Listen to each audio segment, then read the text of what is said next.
eventually I'm going to get excited, which is louder. Yeah, look at that. Look at I that. can see it right there.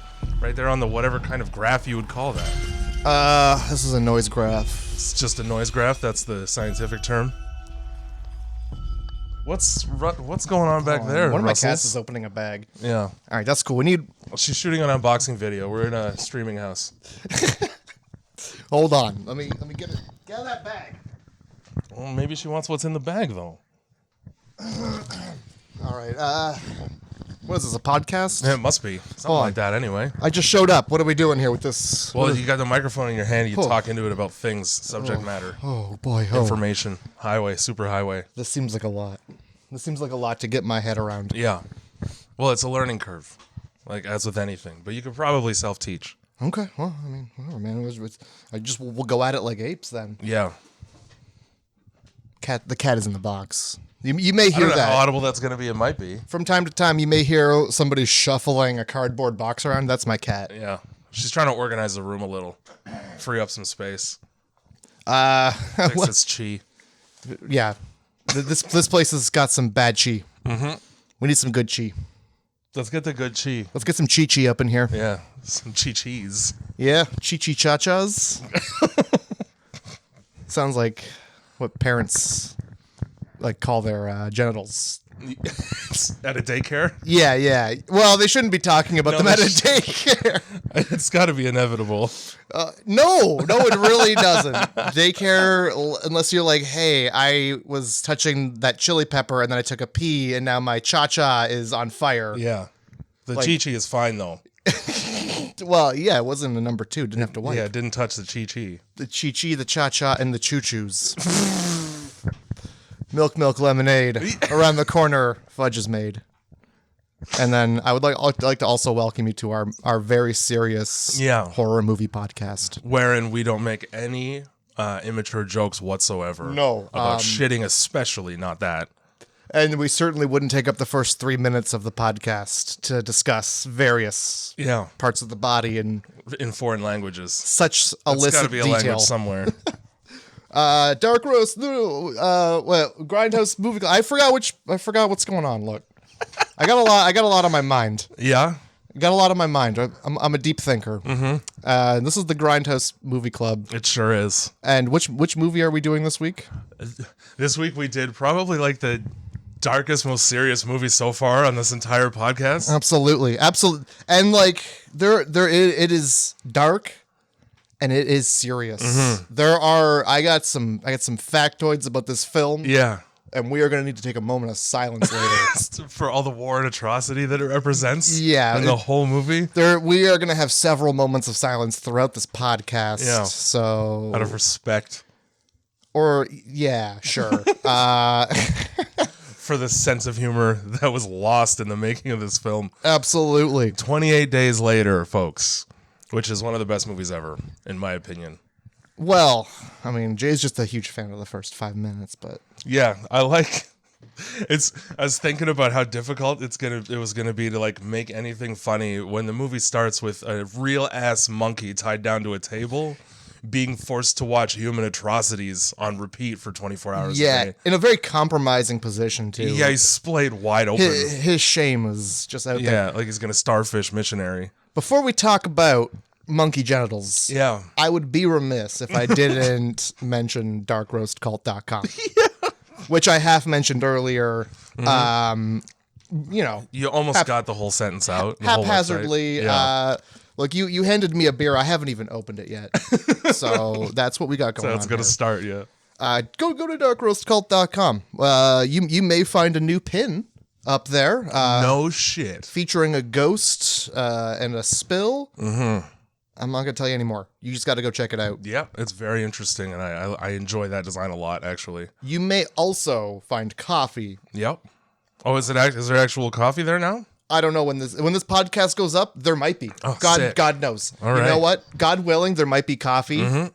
But for that, there would have to be a God first. Yeah. So let's see what happens. All right. God willing is the same as saying like cloud willing. It's they're up there, but man, when I was I remember being like grade 2. Yeah. And I was talking to this kid. Turns out he was a Mormon. Good. And he was telling me about heaven. which is a bad start because we're in like grade 2. Yeah, he already knows about the fact that people die, and like everyone dies. Yeah, and like he You're 7. not only was 7, but like he was like had it like down. Like he was like going door to door doing this after school. Like he had the spiel. That's so early Yeah. to be trying to indoctrinate people. But I had like questions for him. I was like, hey, Nice. so is it like one cloud? Is it all the clouds? What happens when it's like an overcast day? Is that just like a heavy day for heaven? Yeah. Why? Heaven's on its period that day. What's up with rain? Is that like the sewage flush? What? That's God crying when you sin, probably. I don't think he had any of those answers for me, but No. I did have my glove full of rocks, and I was like, well, that's great. And I went to shake his hand, you know, and he grabbed it, and then he pulled it off, and he threw it, and he screamed. Why the fuck did you have rocks in a glove on your hand? So I could shake his hand and then go and pull it away. my And then he's like, oh, it's a hand. And you planned this whole thing. yeah. I just put the fear of God in that kid. I just shook his world up a little I bit. think you probably had plenty of fear of God in him already. You're just making it worse. Sometimes hands come off. If Welcome to anything- the real world. That would make him question the existence of the God he prays to. Like, what just and loving God would let this happen to me? I just pulled off a boy's hand. I can't believe you would do this to me. I need to talk to a priest. My God, what have you done to me? And you know what? Let's give a shout out to Andrew. Link, Yo, Andrew. his link will be in the description of this Thanks for the podcast. music. Slapping together these sounds for us. And Those are the sounds he slaps together? I don't hear any of that in the intro, so I've heard it a few times. oh no. Like I would just if those sounds get slapped together at any point, like those are just a couple samples. I thought I'd drop those. Anybody who wants to like sample that, like if we got like a DJ listening and they're just like, we need some slaps and some whoops. Hey, Scratch Bastard. We got some samples for you to turn into the fucking Darth Vader song. Yeah. So we got those ones, and then also, That's a good one, too. yeah, that'll be a good one for a remix. You should Okay. get that guy on the fucking on TikTok that you know who like changes the like tempo and fucking length and shit of vocals in songs and whatnot. One of the good things about TikTok, like one of the only good things, It's a short list. yeah, has been the guy who like changes the pitch to vocals on music and like rewords it. Yeah. Like shuffles the words around. I think it's the same dude who did like the I'd Like to Leave. I don't Maybe. know if I know. I'd like to leave. What's that song? It's a really soft song, and it's by Owl City. This is like, I'd like to make myself believe. Oh, But then he just changed it to, I'd like to leave. I think that's what is that called? Like Fireflies or something like that. I don't know. I don't remember. Look, as a 32-year-old man, Yeah. I can't remember things that are that old. That's gonna be like, you remember Elvis Presley? That's gonna be us in like 10 Fuck years. yeah, it is. I'd be like, I don't know. It's just gonna be no. Damn, that's cold. That's a cold ass Sure don't. answer, man. All right. I hate Tucker Carlson really bad. Okay. But Okay. he's a news reporter for like Fox or NBC or MSNBC or some shit like that. Anyway, he's kind of garbage. But he made one of the funniest fucking jokes ever. He completely seriously, and I think it was because April Fool's Day was the day. Because that, I mean, as of this recording was just a few days ago. Yeah. So he says some shit like,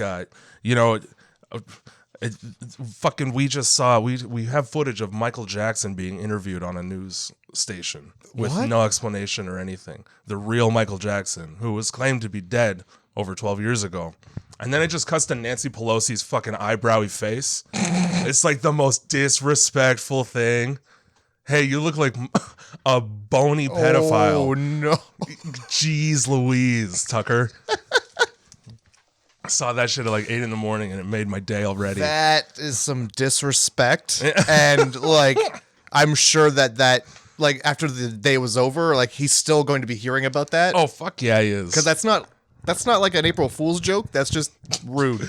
Yeah, being super mean to an old lady who's trying her best, man. Oh, they all are, aren't they? Yeah, well, you gotta. Oh, well, So yeah, we did fucking 28 days later this time. Oh, do you want to ruin it in under 3 sentences? You got People don't really. A bunch of people don't like how masculinely cut Cillian Murphy's jawline is, so they try to kill him a bunch of times. Okay. They get real mad about it. Okay. I got one better. I'm gonna ruin it. I do. That was off the top of my head. I didn't write one for this one. Neither did I, but I'm gonna ruin it in one word. Okay. Zombies. Yep. Zombies. And now there is some debate as to whether or not these the monsters in this film are categorized as zombies, but they are indeed supposed to be zombies. Well, I mean, the movie starts and it's like they're in this lab and this monkey is just tied right down. And I was looking really close to see if it was a robot or not. That's a fucking real monkey that they strapped to a table for a pickup shot at the beginning of the movie. Yep. Like, this is what you... So they're doing all this animal testing on these monkeys, seeing what happens when you have to watch somebody have a tire put around their head and lit on fire for days on end, probably. And let me tell you, it doesn't go well. No, monkeys don't like watching that. No, the monkeys have a bad time. And then fucking reminded me of going to like, and this might be too early internet, but rotten.com. Oh, yeah. So because I don't think that's a site anymore, and if it is, it's not nearly the same. It really shouldn't be a website ever again. It's the guy who ran that website. His whole argument was freedom of speech is important. So here's a bunch of pictures and footage of dead people and people dying because I should be able to. That's some free speech right there. Yeah, that's the freest speech. So yeah, and then you'll wonder why the ATF, is it the ATF? No, ALF. I don't remember. ACDC? Animal Liberation Front, I think. Hell's Bells? Yeah, that. Oh yeah. You're talking about the Clit Commander. Yeah, that's perfect. You're talking about the Clit because that's all I could think about. He commands it. So a bunch of these fucking activists come to free these monkeys who are just so pissed because they have to watch just the worst things ever filmed all the time. You know what? Monkeys might even just be happy to be in a home. It's rough out there for monkeys. They are indoors. That sets them above the rest of them a lot of the time. You ever see a monkey just get like thrown around by a bigger thing? They do not have a good time in the wilds. These chimpanzees are stoked to be taken out of the food chain, and they're like, well, this murder footage is a small price to pay to not have to see a lion ever again. You know what? If you didn't strap me down, I'd probably enjoy this a little bit. But it's just like the fact that he's strapped down and anybody could just grab his junk just at any time. Yeah. Like, hey, you like that while we're watching this? That's what puts me on edge. Mm-hmm. I wouldn't like being strapped down for that reason. Well, it's extremely vulnerable. Absolutely. They come in, Jay and Silent Bob style, trying to free these monkeys who they probably should be in cages. Yeah, no, 100% they should be, because that's not going to be good for your mental health. And I don't really know. So they cause a bunch of ruckus. They come in with a fucking camera and flash a bright light in a bunch of chimpanzees' faces. And then they get surprised. Chimps love that. Chimps fucking love that. Yeah, I would too. If it's just fucking pitch black in there basically all the time, and then you just get hit with a lightning bolt in your eyeball. Oh yeah. And then they open the cage and immediately that's attacked. Like that's not what's going to happen to you for doing that. Yeah. There's even a dude in a lab coat there who's like, "Hey, they're infected." Yeah. That's enough for me. Okay, sure. Cool. With what? I mean, we're gonna I'm backing probably, up. Take them, but we're gonna leave them in the clear glass cages the whole time. Do you have a wagon? Do you have a wagon and we can put these boxes in? Can I lift these up with a forklift and delicately take them out of the building instead of having to touch them with my bare hands?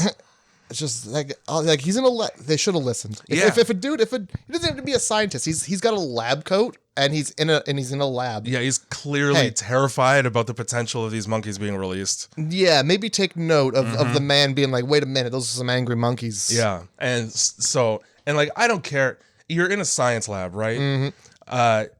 They ask him what they're infected with, and he says rage. And you're like, what the fuck is this idiot talking about? Yeah. The science that he's studying. Yeah. I don't know the name of every disease. I'm just, you're saying a word and it's an infectious disease? Okay, bye. Yeah. I'll just take you at your word on that, regardless of how silly it sounds. You could say that they're infected with the oogity boogities. Oh, absolutely. I'm still not I'm not touching them. Oh, no. Yeah. All you got to say is infection. Yeah. I'm probably going to look for a pair of gloves before I think about touching these monkeys. An infection in this climate? I'm not taking any chances at all. Oh my God. And like, I don't know. I guess this might have been before it happened, but that one lady who kept the chimpanzee as a pet got her face torn off. Yeah. That monkey wasn't even angry. That monkey was just a monkey. It was just on Xanax. Yeah. Which, enjoy that information. Oh yeah, that monkey was on Xannies. He was on bars. Yeah. And so, like it might mellow somebody out and have them make horrible mumble rap, but there's some kind of disparity in a monkey brain where that's not the first thing to think of. Yeah. They're like, I'm hungry for face. Somewhere in evolution, the hunger for face has been transformed. I was like hunger for burgers, because that's what people are. People aren't generally hungry for face. Is my point. Well, I was just thinking like it gives them the urge to mumble. Yeah. I've never heard a mumble rap, but I assume it's exactly what I'm picturing in my head. Bad. That's all I need to say. Okay, well, that's good. It's bad. All right. Well, look, this might be the only good thing on SoundCloud then. You really picked the best platform for songs about Sprite and cough syrup. Mm-hmm.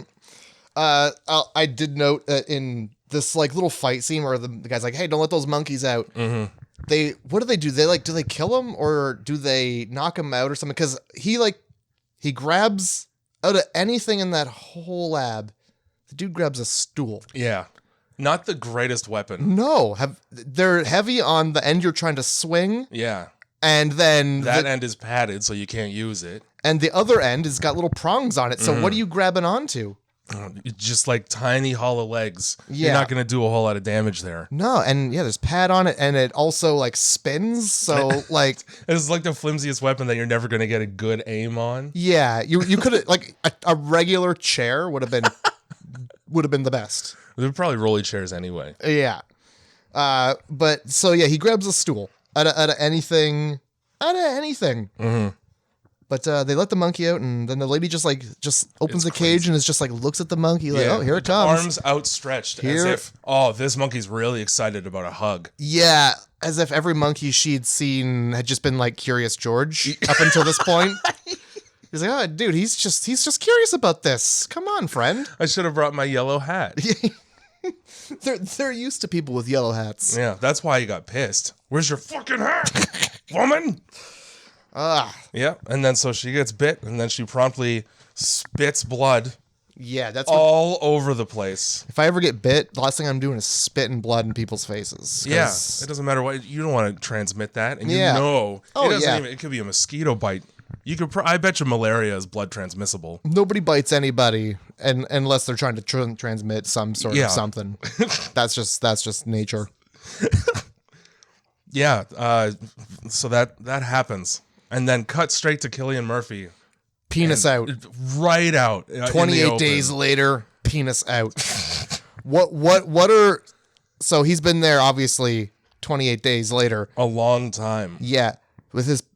First of all, look, if I wake up in a hospital, I don't care like if my penis is out. That's the first thing you're dealing with? I am going to be filing a complaint. Because first of all, where's my gown? How long have I just been out here with my penis out? Yeah. Who's been in and out of this room looking at my penis? Probably plenty of people. Probably doctors. Probably not even just doctors. That's a malpractice suit right there. It sure is. Just right off the bat, like, you're gonna throw like a little napkin over it? Exactly. And yeah, I don't care about this worldwide horrible zombie pandemic. Cover my dick up before you evacuate the hospital and leave me there to die. Right. How fucking hard is that? Somebody had the wherewithal to slide a key under the door so that he could unlock it and get out. Yeah. But they couldn't come in and just be like, well, just for the sake of human decency, here's a towel. Yeah, like, hey, I found these old dirty track pants. Yeah. Like, he's going to know what to do. He'll put these on. Fucking, you'd have to be an idiot not to. No, they just, like, peeked in the window. What's that, a dick? Get this, ew. Ugh. I'm not going in there. Just slide the key under the door. How disrespectful is it also that the person had the wherewithal to do that, but I'm not going to try and wake you up and save your life. Yeah. Nah, he'll be fine, probably. Let this dick out guy figure his shit out. Here's the key, you dickie. That's probably why he didn't get eaten. The zombies were like, wow, he's already, I don't want to do this to him. Seems like this man is 80% hammer. He's you go swing that shit around like a cudgel. I'm done. Oh my God. So what do you do in 28 days? Mm-hmm. What goes down? What is this guy missing? Bill payments? Yeah. Well, he's a bike courier who lives with his parents, so I don't know how many payments he's going to be missing. Fair enough. He got hit by a car. That was the whole thing. Also doesn't know how to look both ways when he crosses the street on his bike. In Canada, you're supposed to get off your bike to cross streets and shit. I don't think that's true anymore now because the law got changed where they're essentially the same as cars, so that they could drive on the road, which is the stupidest fucking thing ever. I'll tell you this. Mm-hmm. I'm just not going to ride a bike. As somebody who's been hit by a car on a bike before. Yeah. I'll just never ride a bike again because A, nobody wants to look like somebody who's got a DUI. Yeah, that's true. B, if you got a DUI, you should probably walk and do some thinking. Mm-hmm. There's a lot of contemplating. If you have a DUI, there's nowhere that you need to be quickly. Hoof it. There you go. That's what the bus is for. You got to go to work. Yeah. Carpool or bus, buddy. So that's 28 days suspension right there. Fucking. So I only assume, and man, 28 days of being in a medically induced coma after a head operation and nude does wonders for your figure. Yeah. Cillian Murphy looks fucking great in this movie due to the intravenous fluids that have been essentially starving him for almost a month. Oh, yeah. Like, they probably hooked him up to some sort of, like, Bowflex machine at some point. Just to work his comatic muscles out? Yeah. I don't even know if comatic is a word, but I used it. Hey, man. I'm all about making words here. Get Merriam-Webster on the phone. Yeah, we'll call him up. We got a new one for you. It might be two old guys, but I'm sure they'll figure it out. Merriam and or Webster. Well, yeah, you gotta roll him over anyway. He's gonna get bed sores. You might as well throw him on the Bowflex for 20. Mm-hmm. Hit him up just put him up like a marionette on strings and drop him on the treadmill. Oh, block his legs. What if they have like one of those infinity pools and they just kind of like strap him to it so that his arms and legs just kind of flutter around, and then just everyone once in a while as he make sure his head's not underwater. just check every 30 seconds. Like, are you drowning? And then they put him back in bed and he's just ripped. Yeah, oh my God. I got to get on this diet of surgery and then everybody leaves. Absolutely, being left 28 days naked. That's the workout right there. It's just you like flexing from the stress of being naked the whole time. I would be so pissed at the first doctor I saw for sure. You left me like this for a month? Oh my God. Yeah, no, there would be for sure. I'd be filing some suits. Cillian Murphy, whose name in this movie is Jim. Yeah, which Jim. He doesn't look like a Jim. No, but granted, he also doesn't look like a Killian. I've never heard that name before or since. I've heard it before, but I don't remember where. I know that one of the vocalists from Dance Gavin Dance, his name is Tillian, which is close. That's fucking made up. It's must be. Whose name is Killian or Tillian? They must be brothers. So we get this. You got butt out, dick naked guy walking down. Like, first of all, I guess they must have cut the scene out where he pries the medicine cabinets open and fills his love pocket full of like drugs for later. Because that's what you would do in that situation? I mean, it's like the first thing you would do. Did he not have Xannies? He was passing out. The Valiums, those were the those were Selena's, who we see later. Okay. Yeah, okay. All right. And man, good on her for being a fucking chemist like that. Right. That was the fullest bag of prescription pills I've ever seen. It was. Her fanny was quite full. You got painkillers for way longer than 28 days in that shit. Mm-hmm, mm-hmm. Well, I mean, obviously she knew she's going to be distributing pills amongst the crowd. Yeah, which she had no problem doing either. Oh, we meet this fucking dad and his what I can only assume is like a 14-year-old daughter and you can't sleep. Here's some Valium, like as many as you want if your dad wasn't here. Yeah, I love that dad's like, no, let's have her stressed out and up all night. I don't want her to be relaxed. That's gonna be better for when she's drifting the car around that we're driving like a fucking insane person. Oh my God, I think we're getting ahead of ourselves because we're. Oh yeah, it doesn't have to be chronological. Oh, it never is. It never is. But got ADHD, man. Well, yeah. My train of thought is just derailed. I mean, we jumped too far ahead, and then we missed the part where he like wanders around this church full of dead bodies, just saying hello to the dead bodies. Yeah. And then the dead bodies get up and look at him, and he just goes, "Huh, That's okay, weird." Yeah. You look at me wide open mouthed with no words said. The most surprised, like, ho ho. And he's just like, huh, okay, well, I've been walking around looking for people, and these people seem to be moving, but I'm going to keep looking for maybe a priest who might be, I don't know, balls deep in a boy. Yeah, he could. It's the apocalypse, bro. Yeah. You got to get it in while you can. Who's going to be around to get you canceled on Twitter now? Who's even going to be there to be on Twitter? So they fucking shut down all these streets so that he can amble around aimlessly. I don't know if you noticed, but I did. 11 minutes into this movie, he's walking down an empty street, and there is a guy in the distance walking. And I don't know if during editing they just missed that part, but he was so enthusiastic and eager to find other humans in just a trashed city, which I'm not yelling hello. Yeah, no. Anybody who's going to answer that hello is probably going to do to me what happened to everybody else who's gone now. Yeah, exactly. So that's some survival right there. Yeah.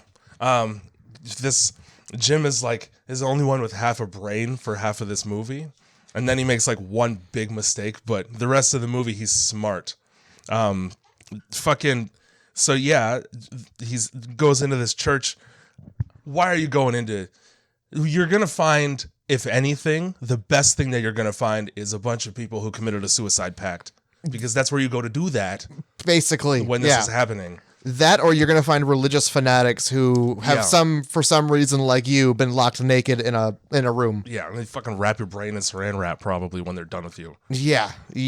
But yeah, I didn't get why the two guys got up and looked at him, and then he just kept walking around. Like, was he not supposed to have seen these two motionless bodies suddenly jump to life and look like a dog that just saw like a tennis ball? Yeah, fuck it. It's like somebody in that fucking pile of dead bodies just tased them. Yeah. Yeah, they wake up. They fucking shuffle to life and look like two golden retrievers who are like finally seeing their owners all day. I didn't get that. That was weird. I don't expect a priest in that church to give me any explanations, given that the first thing he does is slam himself against the door to open it and then splutter in my direction. Yeah. Okay, bye on that. Yeah, I'm not going to make small talk about the weather with any of these people.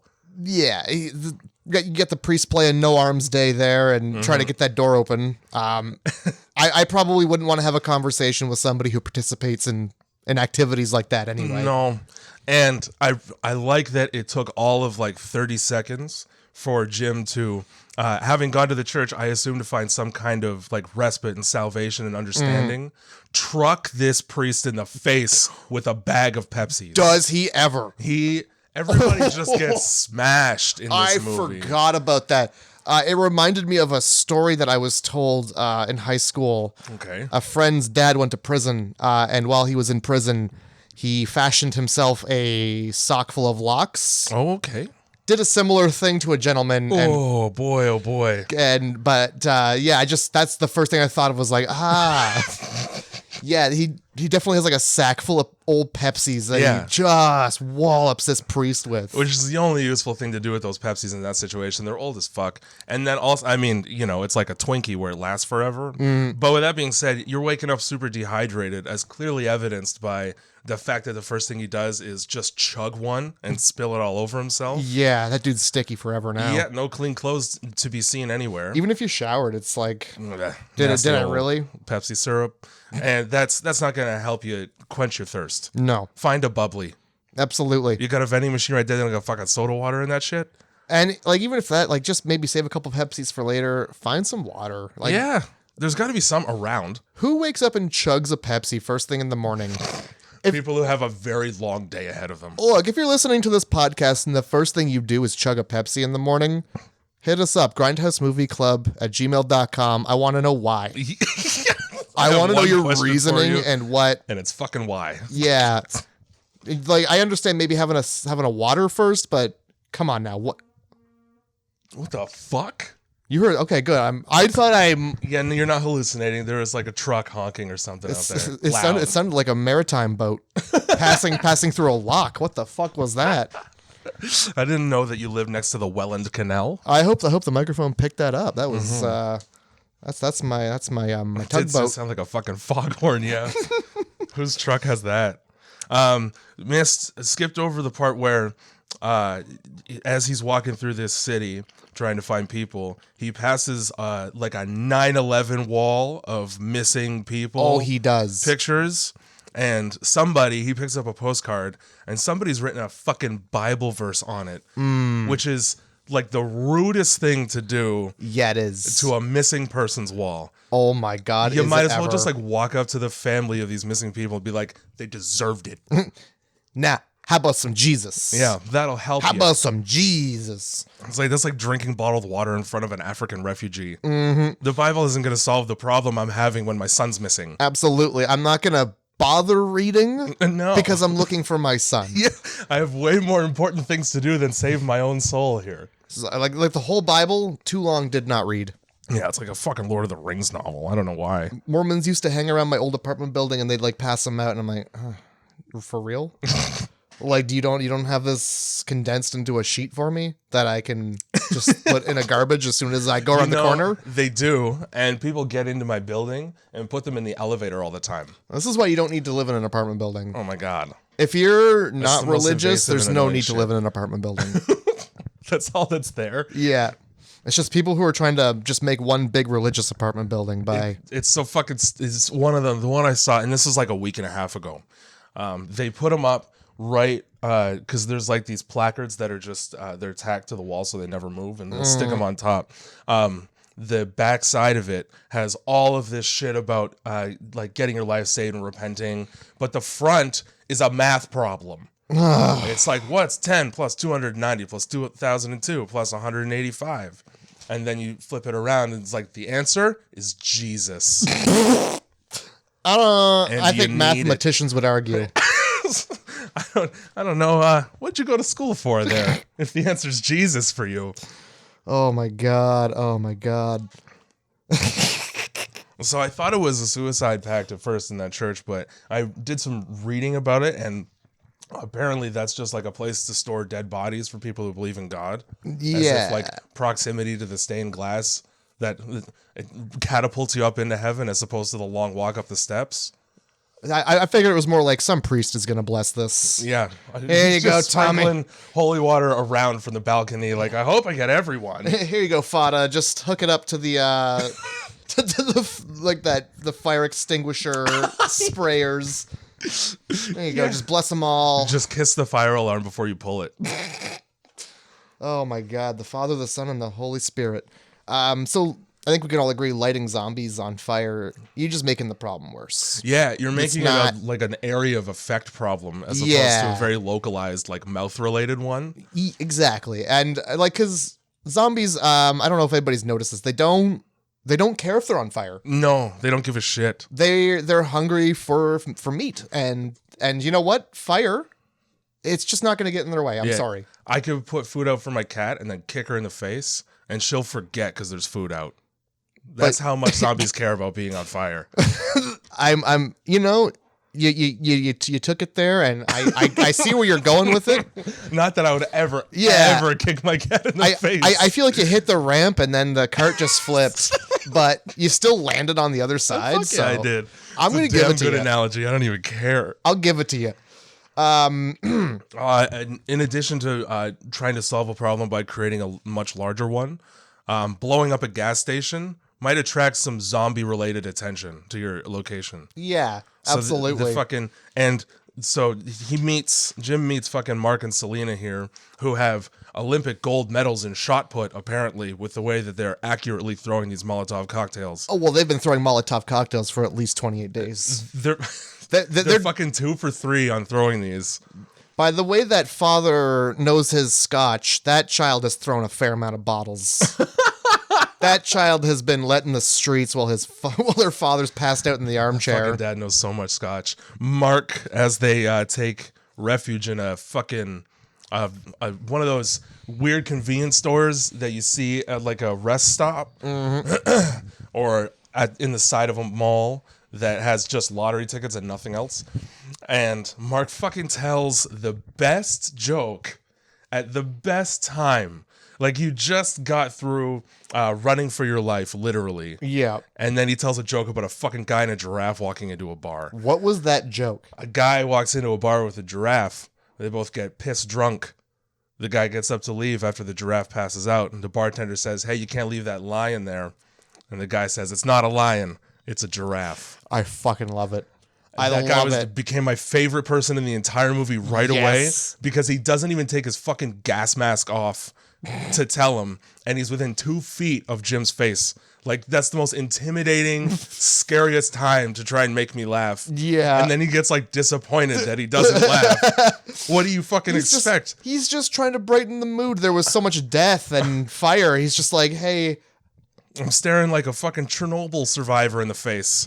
And I'm not getting, it's not funny yet. Give me like 30 seconds to chill out. Yeah, absolutely. Let him wipe the blood off and then maybe pull out your 5 minutes. I'm sorry you didn't like that joke. By the way, your parents are probably dead. Oh, they are. He just goes right into that, too. Yeah. All of our parents are dead, and so are yours, I bet. Well, he finds out. Next time, laugh at the fucking joke. If I'm ever in an apocalypse situation and somebody tells me, I'm gonna laugh because I don't want that. I don't want that tough love. I don't want that. These are the two kinds that you get here. It's either tough love or humor or the worst thing you could ever say to a person. You know what? It wasn't even that bad of a joke, to be honest. It was a fucking sick joke. I wrote down the joke. Yeah. But I also watched this movie like last week. So I forgot what the joke was. So I'm really glad you remembered. I used to tell it all the time, but I would like fuck it up a little bit by introducing the concept of the lion like way too early into it. So I was like, as I was telling it now, I was like, okay, don't fuck it up because it's a good one. They try to get him to eat Maltesers. Yeah. Which are just the shitty British version of Whoppers. You know what? They're not bad. They're all right. They're okay. I looked it up because I couldn't remember. I haven't seen a Whopper in years. I haven't seen a Malteser in a long time. They used to come in little bags around Halloween, but that's like the last time I saw a Malteser. I was never teased by it, to be honest. It was never my first choice. You never got your mall teased by it? Yeah, I never got my malt off in these teasers. But I was just like, they're just crunchy chocolate balls. Apparently in 2020, they were the most popular British candy in the world. So enjoy that. Sure. Okay. I just looked at it. Not in this fucking house. So at one point, when they're in that variety store and Selena, the main girl, she's got like a crew with her, right? There's like a couple guys. Just Mark. And she does not hesitate to chop him into bits. No, the second day. And she didn't even know for sure if he was infected. All she saw was a cut and she's like, well. Yeah. And she looked in his eyes and was like, well, I made this decision. Yep. I've wanted this for a while, apparently. In her defense, you get 20 seconds. You get 20 seconds before it takes over you. And when they get attacked in that house, like that fat old man is getting blood all over them. So there's like a 99% chance that blood got in the cut. Oh, yeah. So I wouldn't be taking any risks on that either. Yeah, see, like that's the no-nonsense kind of thinking that I appreciate now in horror movies where they're not like, oh, but my feelings about it. I'm going to pretend I didn't see that. Yeah. I'll put my blinders up for that one. I didn't see it. Let's hide and wait and fall asleep near you. I will say that what fucking idiot in a world where there's a blood-transmitted disease is using a machete to deal with the problem. Yeah, that's too close. That's the spilliest fucking weapon. It is. And that's why I said Jim is the smarter one, because he uses a baseball bat. Exactly. You're not cutting anything open there. No, you're just crushing skull. Yeah, that's brain injury. It might stay confined within the nice, head case of the thing that you're hitting. Yeah. There's a much better chance, at least. I might appreciate a nail through that bat just so you can just get right to the brain. Yeah. Do it in less swings. Yeah, that's one hit. Yeah. You saw how many fucking hits and how much blood got everywhere when Selena decided she wanted to kill her friend on a whim. Yeah. Okay. Well, let's do this because I'm sure we're going to do this every time there's a zombie movie. Yeah. You got to get one weapon in the apocalypse. What is it? Oh, jeez. I mean, I like your bat with the nail, I'd probably go a couple nails on that, but just, still one swing. Preferably a gun. Okay. A gun would be sick. Okay. I'd like to think that there were some military people who died over the course of this whole 28-day pandemic who just left their weapons on the ground. Yeah. Grab one. You got no problem blowing up a fucking gas station that's louder than a gun is. Yeah, that's fair. That's fair. But if you're just melee weapons, it's tough because you want something that's long but doesn't make a whole lot of mess, but not so long that it sucks to swing it. See, I'm thinking sledgehammer. Sledgehammer wouldn't be bad. Like a nice professional, Plus, like balanced one. Super ripped as you're using it, too. Oh, yeah. With like a nice little rubber grip on it so you don't have to get so many blisties. Yeah. You'd be the most fucking jacked zombie killer on the planet. Yeah. I think I would go, because like, I always pick like the big hammer in games for like melee weapons. Like the big double-handed, big old hammer. Because I like getting the big circular swing going and just getting everything in the hay. Yeah. Shut your fucking mouth. Well, I mean, Jim's got that little tiny bat, so yeah. I guess he's just got it under control. I would also probably take like a chain with a ball on the end, like a giant steel ball. Ooh, like a mace almost, or a morning star. Yeah, but without the spikes, because that's going to be messier. Yeah. Just a solid fucking... I kind of like that idea. 5-pound lead weight. Ooh, what about like a cinder block on a chain? That might be too much to swing, though. You could like break it in half. Yeah. Poke a hole through it. It might shatter. That's the only problem, right? It's going to crumble eventually. That's the thing. Like cinder blocks are everywhere. That's true. You re-up. Yeah, exactly. It's a reusable, renewable source. You wrap a brick in electrical tape. There you Just go. swing that. Fucking all right, man. I think we're going to have this apocalypse under control. Dude, I'm fine. I'm going to do exactly what Jim's parents did. Oh, bottle of wine and sleeping pills. Die in their underwear? Because that's what they did. You know what they did was they went, okay, it's been 2 weeks and the airports are closed. We're fucked. We're going to get super stoned, have a good spank, and then die in peace beside each other. Yeah. You know they were fucking right before they died. Or at least that was the idea, but it became more of a just like, I'm just going to take my pants off because I'm not going to die uncomfortable, you know? I'd rather be, But cozy. I thought it was definitely weird that they were just in their underwear, like shirts on, underwear. Yeah, sheets askew. Yeah. They didn't even have a chance to tuck each other themselves in, which means they were for pills. sure banging. All right, you know what? If not, like he just couldn't get it up because of the circumstances. Yeah, because of the pills or because of the fear. I'm One might be more enticing than the other. I'm gonna say the pills probably, but also the fear with the pills with the fear backer. Probably That's a hefty softened cocktail.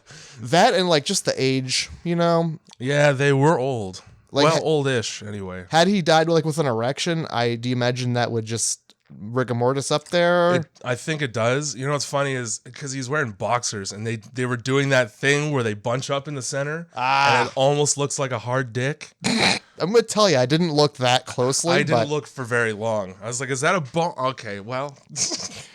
And it was like just like a lovely visit to his parents' place right there. I guess they went on like a little excursion. Like, let me see if my mom and dad are truly dead. Mm-hmm. And then he sees his mom in her fucking underwear. And given what's going on everywhere, maybe I wouldn't go pay him a visit. I mean, it's a phone call. Hey, are you alive? Yeah. Or they don't answer and I go, well, yeah, they didn't go to the grocery store. Yeah, not in this climate. Who can afford that shit? Fucking, they're not getting gas. Wait, wouldn't you be worried that they're just going to be zombies there and you're going to have to clunk their heads in? Yeah. Like, that would be my concern. I'm like, well, what if they're dead? Then I got to clunk their heads in. That would suck. Yeah, exactly. Selena, go in first. You're the fucking trigger happy one. Yeah. You've got no feelings towards people. You psychopath. Get in there. You're totally psychologically unhinged. Yeah, absolutely. Go kill my parents for me. You should be having that machete all of the time. five, sure. Yeah. Oh my god. So they dead. And that's that. Very surprised that no blood got into Jim's mouth when there was a drooling man over top of him trying to eat his arm off. Yeah. I was like, this is good. There's a couple scenes in this movie where, and I understand because it's storytelling, but everybody gets extremely lucky. Yes, they do. There's that. Well, Mark didn't, obviously, but Jim and Selena did just fine in that scuffle. When they're driving through the fucking tunnel to get across the river. Oh my God. Fucking Frank, and who I didn't know was Jason Statham in the transporter. Right. But has no problem driving up over just a pile of rubble. And barely anything happens. It was like all of the cars had come together in such a way that he was able to drive over them perfectly and without any problems. Like they pop a flat. Yeah, that's like the best case scenario. It was like a very lame monster truck. His fucking Gravedigger light here. I really enjoyed the depiction of the apocalypse where it's just rats being chased by zombies. Yeah, like waves of rats, and the zombies are just like, we got to chase something. Yeah, rats are already fucking gross, and I'm super happy that it seems that animals can't catch this disease. Yeah, in this movie. Oh yeah, because those rats would have been. Yeah, Hannah's under the car changing a tire, and she just gets fucking stormed by a wave of rats. I mean, she at least caught the plague. So for better or worse, I'm not sure. No rage infection, but you got buboes now. Oh yeah, you got mad buboes, buboes and buboes. She's got buboes. I don't know. That's what the sores are called when you have the plague. I almost said boobies, and I was like, that's not my business. She does have those, but she's quite young. Yeah, I was like I was trying to think of another word, and there was just none. Oh yeah, and yeah, so they fucking these rats. Yeah. Before that, it's important to note there were two rules when Jim gets saved initially. One was never go anywhere alone, and the other was never travel at night. It took all of a day for Selena to be like, fuck it, we're traveling at night now. Wow, and he didn't put up much of a fight, did he? No. So I thought about what about the road? Fuck it. We got a car. It's only the loudest thing in the world. Even before they run into fucking Frank and Hannah in that apartment building, they go there at night. It's fucking nighttime. Oh, they're just walking around. Yeah. What? Just ignore the rules that you set out. I guess I'll just trust your judgment on that one. And also, they go up to that apartment building. That's where they meet the father and the daughter, and then they do a little celebration. That was filmed on 9/11. Yeah, it sure was. That was filmed on 9/11. Fucking Cillian Murphy, two women whose actual names I don't know, and the guy from Gangs of New York split a creme de menthe, which is so gross. On 9/11. In celebration of the World Trade Center being destroyed. Oh, yeah, good. That's still fresh, and they're like, all right, and take two. And fucking who made this? David Fincher, I think, directed this movie. Maybe. I guess he did an interview where he said it felt peculiar to shoot that scene on this day. Yeah, but hey, you got to do it. Scheduled. It was filmed in succession. It was all chronological. Entirely digital handycams. That's 6 of them, which is so sick to me because that was like one of the first actual film cameras that or video cameras that I got. Yeah. Those were classic. I still got my tapes around here somewhere. Yep. And that's the only reason why they were able to shut down as much of the city as they did for all these scenes, because they could set up and knock down whole scenes really quick because it's just 6 guys. Like, okay, open the viewfinder. Yeah. Okay, action. All right, peace. They got a shot of him like walking in front of Big Ben. Yeah. Wasn't it? I thought I heard, and I didn't get a chance to actually check the trivia section, but like, didn't they just like shoot that in the morning before cars were drove? Like, because they couldn't get the permission. They just So they had, when they blew up that gas station, they didn't notify the authorities by mistake.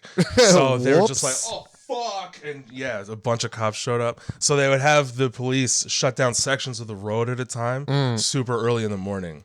And then they would ask people to take a different route around so that they could still shoot without there being anybody. Yeah. And they were like, well, this is going to piss people off to be like, well, you can't drive here for an hour. So they would take the hottest people on set and have them go up to these strangers and be like, hey, can you just go a different way? And apparently that fucking worked just fine. Wow. If a dime piece is like, hey, I'm derailing your entire morning, it doesn't matter as much. Do you mind just not? I'll pull my shirt down. And sometimes it does work. Yeah. Speaking of, was the tunnel really the best route? Absolutely not. And Why would you ever? This is Jim being the only smart person in the group. He immediately goes, this is a shit idea. And he doesn't let him forget it for like the whole time. Well, this is just this is bad. We shouldn't be doing this. Yeah. What it's going to take an extra 30 minutes for you to find an above ground bridge. And like, I'd be double mad if I was him, because first of all, I would never like, why are we trapping ourselves underground? Yeah. Oh, yeah. Oh, we're just going to drive up over all these cars because we found a ramp. No. Nah. We're going to back out and we'll find a bridge. That's not a ramp. I'm out. That's a closed gate. Yeah. Turn around. Yeah, but if they turned around, I guess it would have been rats and zombies. Yeah. I mean, I'll smoke it. Frank obviously wouldn't give a shit about mowing down several zombies. Yeah, you wouldn't even notice the rats really, right? No. It'd be like doing a little Tokyo drift because of the guts, which he's already great at doing. Obviously, he's just like swerving around rubble and dead bodies the whole time, like he's a fucking professional driver. Yeah, for Formula One. What? Also, it would just feel like, like out on the like country streets. Yeah. And right before a stop sign's coming up, they have those like ribs in the road that sound like dogs barking. I hate those because it doesn't sound like it's like yeah. Rats would just feel like that. Oh yeah. Just the whole time though. It'd be like one of those streets where if you drive the correct speed, it's like musical. Yeah. I've tried to be running these rats over to the beat of a song in my head. Dude. I feel like at some point though you'd run over so many rats that you would get like a rat slick going. Yeah. It would just be like a liquid rat underneath your hydroplaning on rat blood and guts. By the way, I went to New York once. I saw one rat. Mm-hmm. Big. Yeah. Big fucking rats. I don't know what they're putting in the water there, but apparently rats love it. And it just makes them super huge. I feel like if they were New York rats, that I'd be like, we're the zombies. Yeah. Where the zombies at? Rather just give me the zombies, fuck it. Yeah. Oh my God. And you're like, props to those rats though. They didn't form a rat king at any point. I didn't see any rat kings. Not a single rat king. Good. They know exactly what to do with their shit and hair to not get it all tangled up with other rats. That's what it is, man. It's shit and hair in there. They condition. Yeah. These rats were shampooed. They're not the only ones raiding the grocery stores for like liquor and conditioner. Plus 2-in-1. By the way, an untouched grocery store? That was a shock. Red flag. I ain't going in there.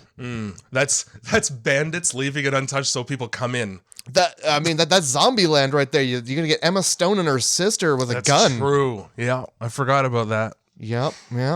But I mean, I guess nobody had thought of that.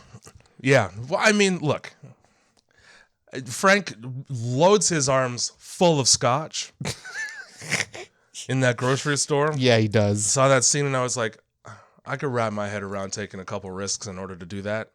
Also, I kind of hated him for it because I designate a whole cart to the liquor that I'm bringing out of there. You might as well, because if you can't drink it, you can at least like light people on fire with it. Yeah, that's true. Yeah, high proof. We're just getting 70% spiritus because it's got a dual function. What's your liquor in the apocalypse? What are you grabbing into the grocery store?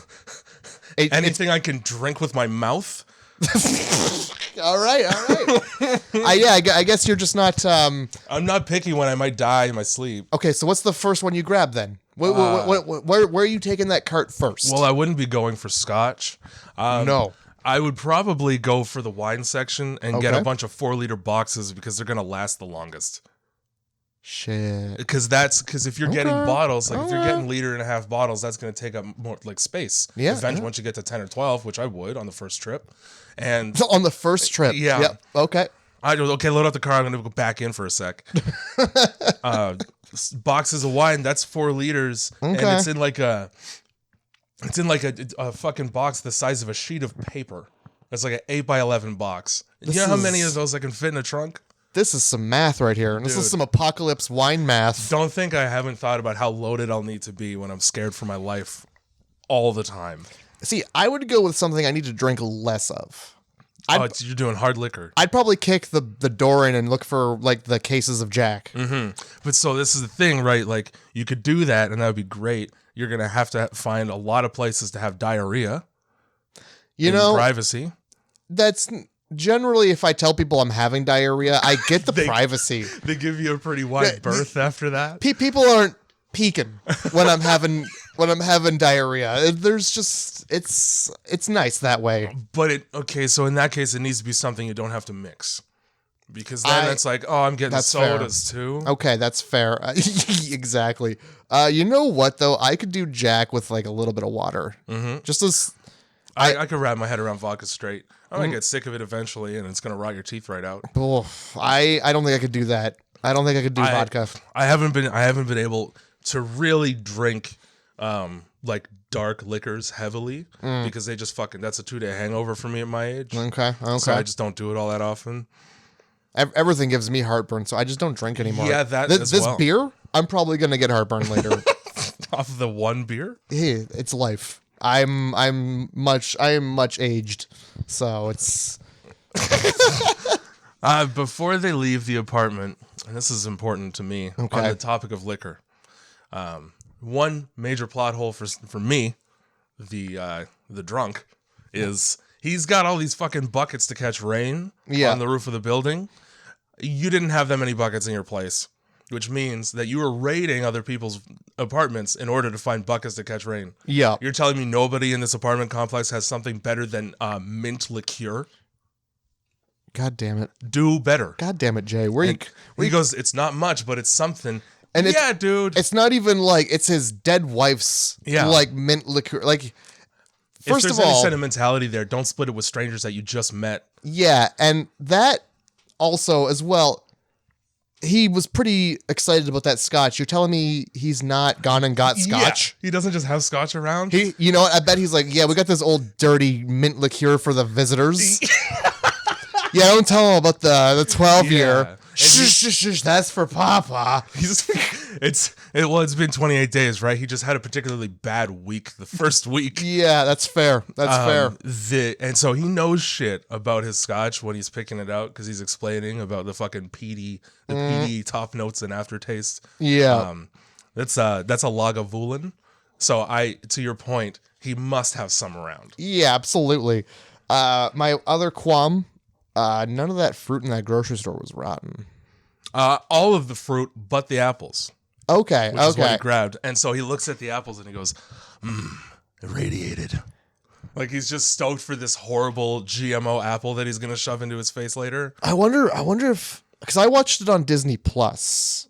Mm-hmm. I wonder if maybe that was cut out because I don't. First, it's a long truck shot. It's not even. It's like 3 seconds where you get to see like a rotten orange. Yeah, I don't know because I feel like they also cut out a lot of his wiener from the beginning. Mm-hmm. So in the unrated version, I would assume it would be unrated. I remember there was like a longer shot panning down, and you see like his wiener and his wiener's there. But like in this scene, it's just like, oh, he's laying on the table. There's his wiener, and he sits up. Okay, so you do get to see him sit up. There is also a shot of him looking through the window in the back, so we might have ended up seeing the same version of the movie. Maybe. And it's just back nuts. Oh yeah, there's a lot of back nuts. I don't know. David Fincher really likes Cillian Murphy's ass. There's a couple scenes where you get to see him just ass naked. There's a couple like angles where just like nobody looks good, and it's like an angle where you can see your nuts. Yeah. Any angle where your nuts can be seen, it's not a good angle to be shot from. I'm sorry. Especially from the back. Yeah, nobody. You're right, especially from the back. I got fucking love handles the size of a flank steak, and there's no angle where I look good naked. Well, here's the thing: like from the back too, you're also gonna see Heaven's Gate, so it's not like you get the double bogey on that one. Yeah. I'm not waiting for that comment. All right. So yeah, there's a lot of them just like wandering around asking hello, and nobody's answering, and then they get to like.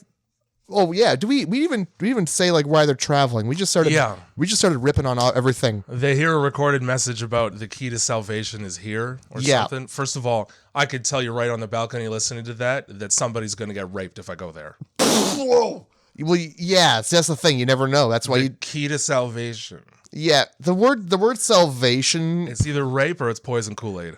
Yeah, absolutely. that like as soon as you use the word salvation, cult. All right, so it's a cult.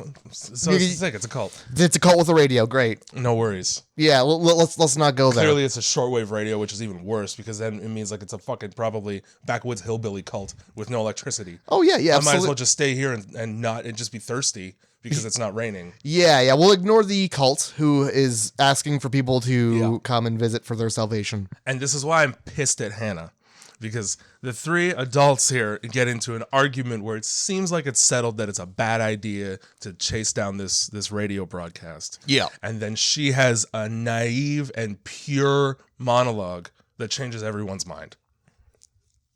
And she almost gets raped for it. That's what happens. Look, I kind of stopped writing notes as soon as this movie started taking that weird turn. Yeah. I got a couple things to say about that whole the Soldiers Gone Bad thing, because it's in a lot of movies. There's a zombie movie called Severed that it's in. I don't know what it is about. It's only been a month. We need to repopulate the planet whether you like it or not. Yeah, it's only been a month. Yeah, wait a little bit longer before throwing your morals about rape out the window. Get to know somebody. Make a fleshlight out of a rubber glove and a sponge. So here's the thing. It seemed like they had already, and it's been 28 days. It seems like they had done that and like just rubbed it raw, you know? They're over it. Yeah, like it's only been like because fucking after a month of this not puss, I'm sick of this. Well, the one guy is like he's like I found Gregory with a gun in his mouth. Yeah, I haven't gotten a good nut in 28 days. I'm gonna kill myself. It's like, oh, these poor white boys. Oh, they can't get laid, so the first thing they do is turn the gun to their mouth. Not one of them is wearing a fedora, surprisingly. This is a great depiction of what it's like to, like, the end of the world and, like, a frat house survives. A frat house gets to rule the world? Yeah. This is Delta Phi land fuck plug. Good Lord. So yeah, they get to like this barricade, and I thought it was really funny that they're just like, "Hey, welcome to the barricade. Don't mind the dripping dead body." And the dad starts like making fun of this crow.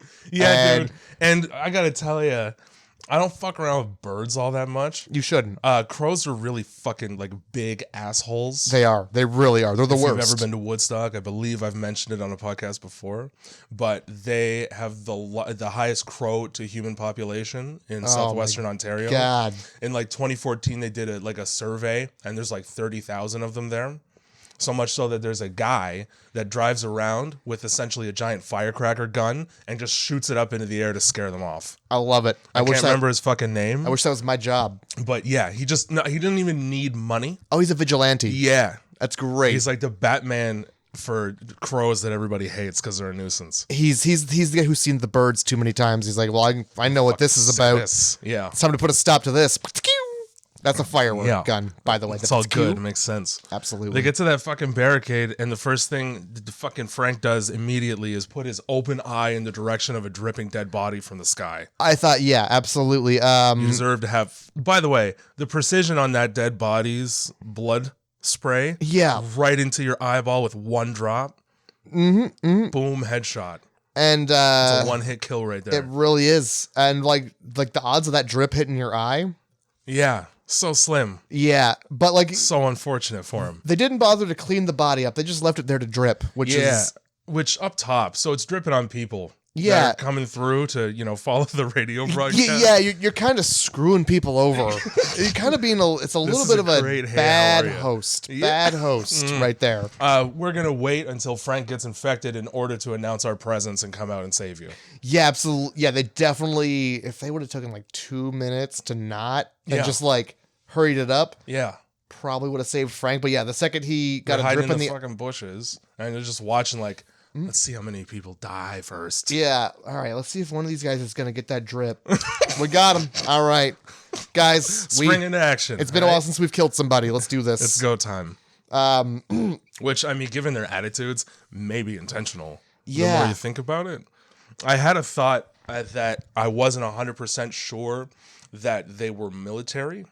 I wrote that down too. They didn't seem very professional. No, but they did know the lingo. Yes. And they knew how to operate the military weapons. So, okay, so this is just like a rogue group of assholes in a company. Seems like they found some military uniforms and like stole the pins. Basically, that was my impression. And the one guy got the most pins out of the raid, so he's now sir. Yeah, exactly. And the toothy guy with the least pins is now the kitchen bitch. Just forever. Yeah, well, he should have got more pins. He should have collected more pins from the dead bodies. And he'd make shitty eggs.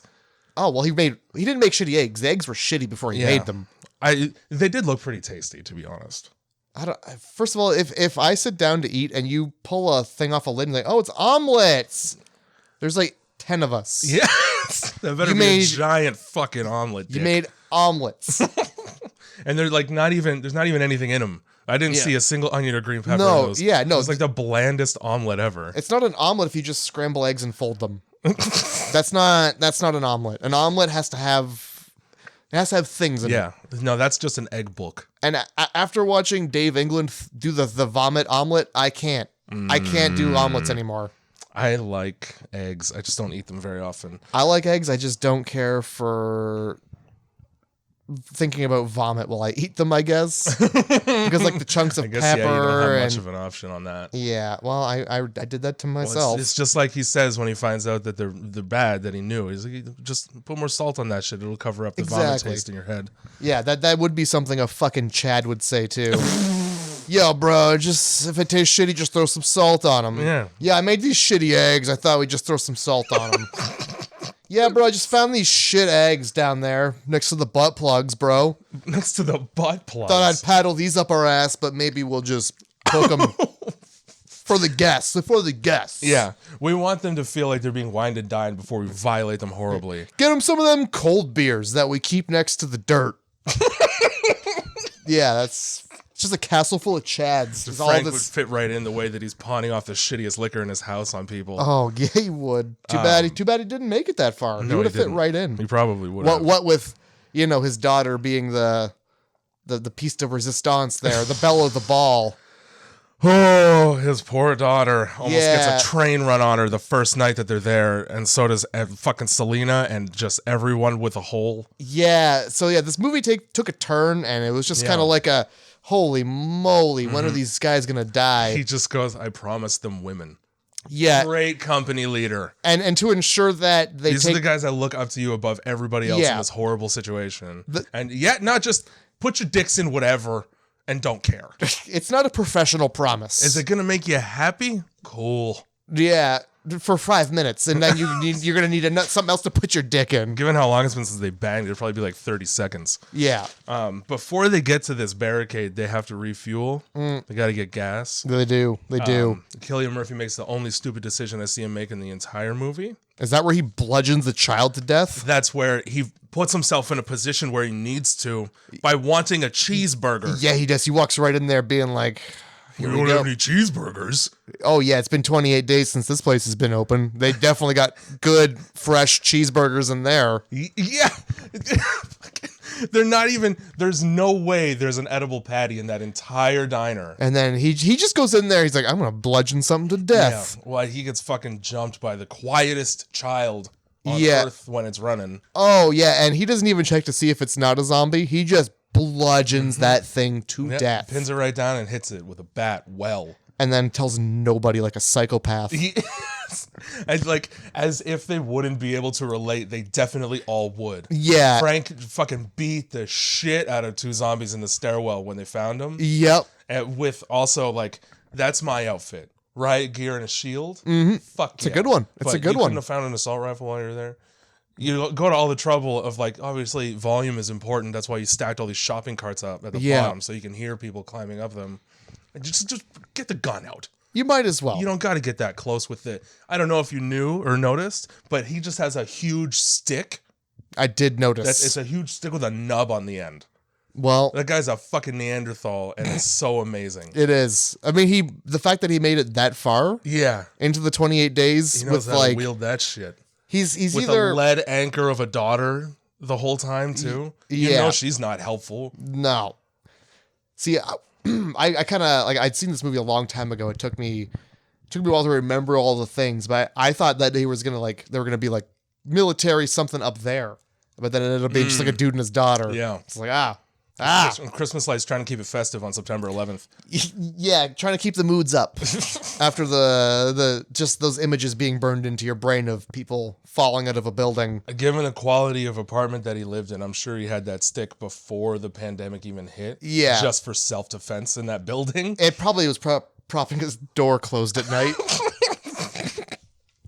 Good Lord. So yeah, they're in this castle of Chads, and they have like this guy who got bit, and they just were like, let's see how long it takes him to die. Yeah, this poor man chained by his neck in the same section where they hang the fucking wet laundry to dry. I don't know why did they trust the zombie to not get blood on the clean laundry? The first thing you do when you get infected is vomit blood. Yeah. Uncontrollably. Hey, these are the whites, buddy. What's your fucking detergent bill like? You just go outside to pull the sheets down, like, well, start up the washing machine, I guess. Well, look, this just speaks to the fact that it's just a castle of frat people fucking whatever, I'm surprised man. they even hung the fucking laundry up in the first place. I'm instead surprised of just throwing it on the floor. Yeah, I'm surprised the laundry was done. I'm surprised it just wasn't left on the bed. He's trying to keep his fucking general suit pressed. Yeah, like, I'm a guy. I know what it's like. Laundry is not always the first thing, and with the way these guys live, I feel like the laundry was not the first thing on their mind. No. So they're like, yeah, put it up there, and then they're like, well, where are we gonna keep the zombie? You couldn't have found. It's a whole castle. Like, find a better spot for him. Find a better spot for the laundry. Put him in a room. Yeah, keep him in a room. That works too. Yep. You obviously have no problem changing people to radiators like you did with the Scottish guy. Yeah. For trying to be a nice guy. Yeah, that was a weird jail they put that guy in. They bust his face for trying to stop rape from happening. Yeah, poor Killian. Yeah. Yeah, there was him and the fucking Scottish dude, the only one with a head on his shoulders. Well, here's the thing. They were killing. He tries to rescue these guys. The guy's name's Jim. I keep calling him by his real name. That's fine. So Jim tries to rescue the girls from these Chads, and while he's doing this, he's like, "Come on, we got to go." Yeah. How about calling a little bit of attention to yourself? How about tiptoe? How about, hey, we gotta go. It's like bad times. At this point in the movie, I don't remember if they have dresses on yet or not. No, they don't. Okay, then never mind. I was just gonna be like, regardless, at some point they're forced to put on dresses, which you're just gonna rip them off anyway. You fucking ape. Yeah. So why bother? Yeah, they're old, weird, like Victorian gowns too. They're like ball gowns. At the beginning of this fucking, and just because of how old this place is, of course you're gonna have a Roman statue in the front. Mm-hmm. This statue is of somebody in Trojan history who was like, hey man, I don't trust this fucking horse. Because they bring the Trojan horse in, and then it's full of soldiers who kill everybody. Yeah. So it's like a horrible foreshadowing. Like, this is supposed to be a refuge with all these people that are going to protect you from the zombies now. And you see that statue? I don't trust any face I see in this place now. There you go. I don't trust any, especially not soldiers. Oh my God. Yeah, no, to be honest, if I walked into a building and it was all men, I probably wouldn't trust any of them. I'd be like, oh, a bunch of dudes? A bunch of dudes and not a woman in sight for their own good? What are y'all doing? What goes on here at night? I'm out. A bunch of white guys? Peace. Yeah. I'm out. I'll risk the zombies. At least there's some diversity there. Yeah, you guys should really let everybody know on that radio broadcast. There's one black soldier in this company. Yes. They don't give him bullets. Oh my God. He's just cowering in a corner with no fucking bullets in his gun. And he has like a chair, and then the killer pulls the chair away from him, and he's just laying there. Yeah. They didn't know how to treat the one, but they don't fucking care about him. He's the fodder. Oh, God. And worth noting as well, the other black soldier is a zombie chained up in the backyard. Oh my God. So I was like, oh, okay. I saw that fucking black zombie, and I was like, okay, I'm really going to pay attention to the racial tones here for a second. Yeah, it's probably pretty important. So fucking one of the guys, I'm going to have the black one.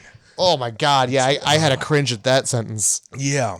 There was something. Oh yeah, fucking the pill bag that this chick Selena has and how huge it is, and she's just willing to dole out Valium while you're camping outside. I don't know how many painkillers that make me sleep I'm gonna take when I'm outside in the middle of nowhere. Yeah. And there's zombies around.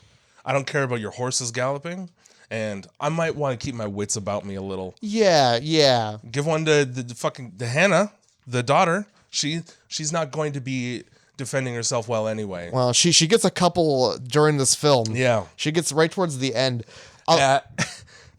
Something about Valium turns this chick into a fucking stone cold bitch too. Yeah, it does. She has no remorse for anything. They find that one guy like in the back of the car and she just backs it up to the zombies. Yeah, so that he can get sucked out of it like a vacuum in space. Oh, he does. Also, like when they're gearing up after they capture Scottish guy and Jim, they take him out to the woods to shoot him and leave him in the body pile. Yeah. Something the fucking egg cook should have stayed in the goddamn kitchen because he doesn't know how to handle his weapon at all and just fires it off. Yeah. Distracts everybody. And then Killian gets away by hiding in the bodies. Which is real smart. Really smart. Only because the soldiers are fucking stupid. Yeah. They come back and just shoot up the body pile. That's the first thing I'm doing.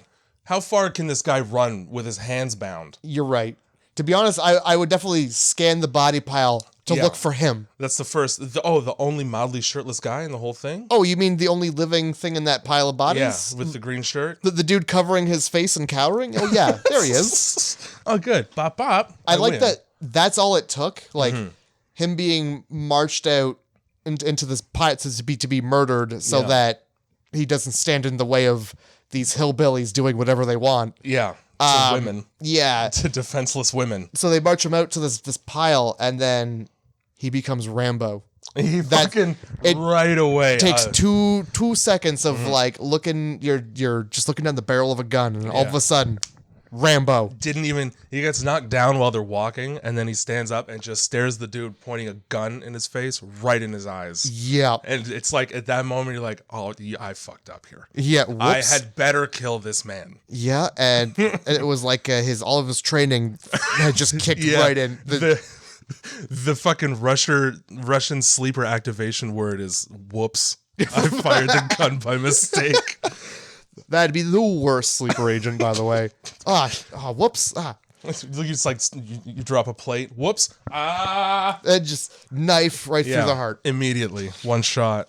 But yeah, there was a really good shot where it was somebody looking for him, and it was like in the rain. It was a real Rambo shot because it like pans by this truck and it goes from one side to the other. Yeah. And in the middle, he's just like pressed standing up against there it. quiet with just the most silent intensity. It doesn't slow down. It just pans right over him. And then you see like a guy and he's waiting for him. So, first of all, before this, the infected come out of the woods and try to attack this heavily defended base. Yeah, because he cranks on the alarm.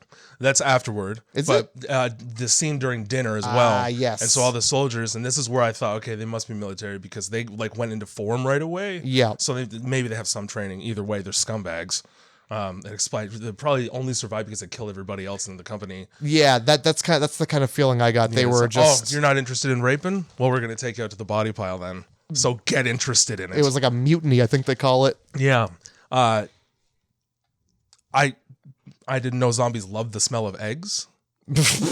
It happens right after the eggs get revealed. And then it's like 10 zombies come out. They just fucking love eggs. They smell that eggy goodness, that sulfury eggy goodness, and they just come howling. Yeah. Before they get marched out to be slaughtered, Jim and the Scottish guy have a conversation where the Scottish guy brings up the idea that it's just the UK that's quarantined. Yes, it was like an island or whatever. Yeah. Earlier in the movie, Selena says that she heard a news story about there being infection in Paris and New York, but it was just a news story. So in the universe of this movie, which one would you rather believe? That the entire world just closed the gate to your country and left you there? Or that it's all over the entire world? Oh, I would be hoping it's all over the entire world. Because fuck you for doing this to me. Yeah. I feel like the distance between like like England and like what's across the English Channel. I don't think it's that far. No, it's not. I believe it's France. Yeah, I feel like if you needed to swim there, it might take you the afternoon. But fucking God, Jim's ripped. Yeah, and these guys have soldier training. I'm sure they could swim that far. I think there's somebody who's tried to do that before and they promptly drowned. Well, they should have been doing it in this movie, where they would have gotten motivation of zombies. Yeah, exactly. But then stay alive because he's zombies. So if they are zombies, though, that also they could be underwater. That is true. Although the zombies in this movie die of starvation. Okay, different. It's a different zombie. I don't think they're reanimated. I think they're just infected people with anger. Yeah, monkey anger. Oh, they're pissed right off. They got the anger of 1,000 apes. A lot of them. Oh, there's a lot of apes in that lab. So what I was gonna say was, this movie, as being shot on these digital cameras in order to like look dirtier and grittier. The cameras they use could record up to 1600 FPS, but it did that thing where it looks like stuttering. Yeah. So all the zombies shots where they're being chased by fucking zombies or there's like zombies in a scene, he cranked the FPS up on purpose in order to make it look like that. Okay. And then when Cillian Murphy escapes and he comes back to fuck shit up, he did the same thing for those scenes for him. Interesting. In order to sort of tie the two together. Okay. That's all. Just a fucking technical thing that I find awesome. Yeah, no, that's interesting. I thought the whole thing just kind of looked like an episode of Doctor Who. And I feel like every British TV show or film just looks like Doctor Who to me. Yeah, I don't know what it is about the quality or the way. It must be the way that they shoot things, but yeah, it's they shoot a lot of phenomenon. like. There's a lot of headspace, and then they fill it in sometimes with like a weird. What do you call it when it's a vignette? Yeah, they do a lot of vignettes and like a lot of weird shots of the sky, wide angles, like angly angles too. Yeah, and then it's just for some reason everybody looks like David Tennant too. That doesn't help. You picked the second ugliest fucking doctor in the entire series. I picked the best fucking doctor. The ugliest one being Matt Smith. Yeah, that guy ruined it. He looks like he didn't get enough oxygen in the womb. He looks like a puppet that came to life and became a real boy. That's what he looks like. It does. I think it's his forehead. I think it's the fact that like he wore a wig for all of Doctor Who. And it's did he? I didn't even know that shit. I'm pretty sure. That's funny. If he didn't, that hair was wild. It was all over the place. It was out of control.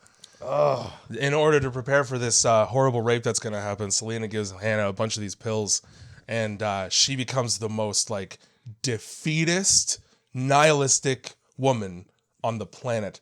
All it took was a couple pills from a random bottle. Yeah, a bag of more pills than I've seen a human carrying just leisurely ever. Yeah. And she's sitting on the couch as they, after finding out Cillian escaped, go to chase him down and try to find him and leave two of the soldiers there to just watch the victims. Yeah. And she's just like, they're dead. And you're next. Jesus. Yeah. I know you just lost your dad, but damn. Right. Fucking... Like, Selena was even taken aback by that shit sitting on it. And she's the one, she's like the cold-hearted bitch in the movie. She has that like, whoa, Hannah, all right. And then like this adds to his like Rambo-ness. Like, yeah, he slaughtered those two and he's coming back for you. Good. In reality, he's just being chased by a zombie around the house. Yeah, he shoots and lets out that slave zombie that they had dirtying up the sheets in the back. Yeah, they're waiting for him to starve to death, so they know how long they gotta wait it out. Yeah, and he fucking stares at Jim for a second, almost as if to say, "Thank you for freeing me, sir." Yeah. And then I'm gonna go get so much revenge now. Yeah, thank you very much. I know what I have to do. The assignment is clear. I understand. And he's got no chill either. He's chasing people around. Cillian Murphy comes back after beating the shit out of one of these soldiers with like some kind of fucking like rock whip or something. Doesn't he like jam his head against the wall a heap? That's when he gets back to the house. Okay. When he's getting looked for at the bunker, which I don't know why he went back. He's just going to get dripped on again. Yeah. It was to do the air raid siren and call attention to them, obviously. Yeah, no, he just fucking, he smokes one guy and then leaves him sitting upright in the car. Yes, he does. Horrifyingly. Yep. And then the fucking whatever captain of this company sees that and doesn't go, I'm leaving right now. He continues pursuit. I don't as care. if it's gonna be different for him. I don't care how much military training you have. Somebody just killed one of my guys and then propped him up for me to find. Mm-hmm. That's a serial murderer. Yeah, it really is. That's what I'm saying. It's like, this is fucking John Wayne Gacy does that shit. When the fuck did he become Rambo? He's just a bike courier like half a month ago. 2 days ago, he was naked in a hospital, and like, you'd think there would be some atrophy to his muscles from laying there. There'd probably be tons, yeah. But no, he's become a machine a murder machine. That's the thing. There's no fat on his body. It's just all muscle now. Oh goddamn. He's streamlined like fucking Brock Lesnar. Yup. Oh jeez. All the not all the zombies, but all the ones that were moving around were athletes. Yeah. I thought that was a good choice because then you actually get zombies who are trying to get you. Yeah, who fucking run faster than you do probably. Oh yeah. And immediately you just sense that. They're fucking booking it the whole movie everywhere. Oh yeah, it was like a marathon. No care for their arms where they're flopping around. Fuck it. I need to get over there right now. And that's all that matters. That's why I love zombies. They have a goal and they get it done. A lot of people don't like the Zack Snyder Dawn of the Dead because they're like, zombies shouldn't run. I disagree. I mean, some zombies probably don't need to run, but if you're fucked up, if you're an old ass zombie, that's fine. It's much worse when they run because it's scary. Yeah. There's nothing frightening about something shambling to me like my uncle who's dead. No, if I get enough time to reload a musket while it's coming at me, I'm not worried. I get fucking. If I can't hit it with the first musket shot, hold on. Oh, no problem. Hold my muzzle. You can reload an entire M60 in the time it takes for them to get to you. I mean, I read in the trivia that Stephen King bought out an entire showing when this movie came out. That's because this was one of the best movies ever made. I don't care what anybody says. And I mean, if Stephen King thinks it, yeah, he also used a line from this movie in one of his books. Oh, the "You need us more than we need you" thing when they meet Frank and Hannah and they're talking about it. Right, disrespectful. Like, thanks for welcoming me into your home, saving my life. I'm going to talk shit about how desperate and useless you are. Right. In the next room. Give me that creme de menthe. Fuck face. Okay, give me that creme de menthe and some privacy. It's time for a bitch sesh. There was a fish tank. I couldn't see if the fish were dead or not, but they probably were. I don't see why they would be alive. As soon as the apocalypse happens, I'm not caring for fish. No, I'm not feeding that thing. Sorry, you ended up in this for flaky food. Fuck it. Yeah, for real. It's just so Jim comes back to the house to save these girls from a horrible outcome, and somehow knows his way around the entire house, having only been there for a night. There's a part where two of these infected people are chasing him. Yeah. And he just knows where like a secret trap door by the fireplace I thought that was really weird. He might have gotten lucky. Yeah. But good memory for having like the shortest tour ever, probably. Yeah, I was gonna say maybe we could pretend that like they hustled him through that while they were walking him to the body pile. That's like the door to the radiator room where he got chained up. Yeah. Sure. All right. Cool. But like the soldiers didn't even know. One of them hides in a cupboard. Yeah. Under a sink in a basement. Yeah. Why are you going into the basement when you're being chased by zombies? That's a dead end. Number one. You really shouldn't be in a building when you're being chased by zombies. No, get out of there, out into the open where running is easier. Yeah. Yeah. You don't got to take like 14 90-degree turns to get from one side of this fucking mansion to another. I wouldn't mind living there. A lot of upkeep on the lawn, though. Well, not really. It's more of a minefield. I wouldn't. There's a shot where the zombies are running up that thing and one steps on a mine and blows up and promptly lands on another mine and blows up. The fucking best game of Fall Guys ever. Oh my God. Yeah, no, I wouldn't be dealing with the lawn. The lawn would be probably pits. Mows itself with all the explosions anyway. Exactly. Yeah. So you're fine there. The lawn's a write-off. Fucking Hannah can't handle her opiates. Oh yeah, she's fucking. I wrote it down. I read it. There's a scene where she's trying to hide from one. Yeah. And this woman's fucking upper body strength is insane. Right. She climbs up the back of this fucking giant mirror and just hangs there with her feet off the ground. Yeah, she does. If that was me, you got about 5 seconds, and then I'm getting down. Yeah, Putting my feet on the ground, and I'm getting beat up and murdered by a zombie immediately. Like, even what she was gripped onto was just like a little latch of wood, so it's all fingers. She's bouldering in her spare time. I saw her doing that and she was shaking. I'm like, well, why is she shaking? I didn't realize that she was holding her entire body up on a 1/2 inch ledge.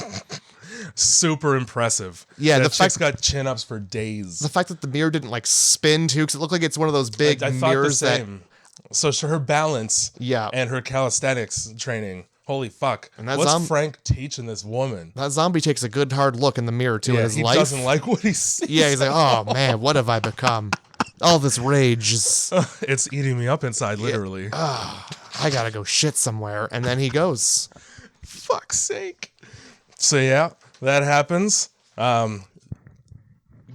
Jim comes back to this mansion and proceeds to tear ass in so many horrifying ways. Yeah. He gouges a man's fucking eyes out while he's looking right in his face. Well, he probably was like, hey, don't. What childhood trauma did you have to channel in order to be able to do that comfortably? Oh, it's just, man, who likes to look at people right in the eyes? Oh my! So I'm saying, don't make eye contact with me. Everybody wants to gouge somebody's eyes out. And it takes him a long time to die from having his eyes gouged out. Holy shit. I can't imagine you would die from that.